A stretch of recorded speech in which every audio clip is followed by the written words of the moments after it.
mais day gagné dara lii vraiment stratégie bu baax la ku yeewu la di stratégie bu baax la Maître Amadou Sall. non gars yi tey vidéo yi bari na mais ay ree daf ma jàpp bii moom mënu ma cee bañ a def vidéo lii mënu ma cee bañ a def vidéo dama ko gis sànq ci site crédible mais ay ree daf ma jàpp quoi lii ki bind si lii mu tuddee boppam ñu tuddee sa bopp collectif des avocats républicains maanaam avocat waa kër Macky Sall yi mais ki ko signé Maître Amadou Sall booy mën nañ bañ a xam Maître Amadou Sall booy yu bëri patriote mën nañ ko bañ a xam Maître Amadou Sall ci gënoon jege Ablaye Wade la ci ñi Ablaye Wade yar la bokk mu bokkoon ci avocat Karim Wade yi gënoon na moo yoroon porte-parole bi moo doon gérer lépp lu jëm ci affaire Karim Wade Karim wóolu ko jox ko lépp Maître Amadou Sall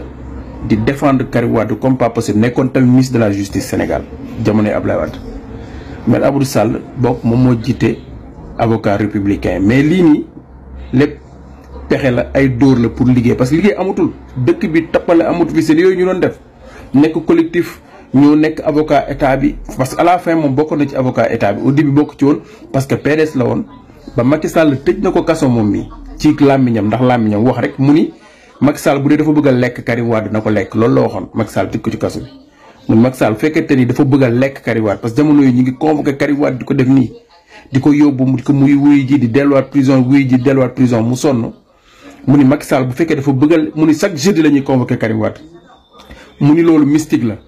mu ni Macky Sall su fekkee dafa bëgg a lekk Karim Wade na ko lekk Macky Sall jàpp ko tëj ko ci kaso bi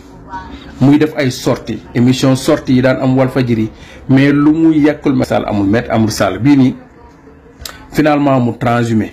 ànd ak ñoom Omar Sarr ak yooyu transhumé dem ci Macky Sall ne fa Macky jox ko poste nag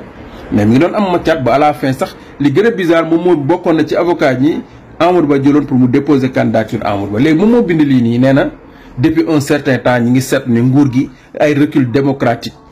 que ne nguur gi mi ngi jàpp nit ñi di tëj maanaam moom man dama xamul ndax su Sénégal bi ñu nekk lay wax wala fa beneen Sénégal bu muy wax man comprendre ma yéen ngeen dimbali ma ci nag parce que nekk ma biir Sénégal mais Maître Amadou Sall ñoom bind nañ communiqué man jàpp naa ne lii nii da koy bind rek pour téléphoner quoi pour am ay clients pour am xaalis parce que dëkk bi tappale wuuru yi ñu daan def di teg ay deal pour am xaalis jeex na leen nii rek la mooy def delluwaat ci cabinet bi jéem am ay dossier mais arrestation imaginaire yi muy wax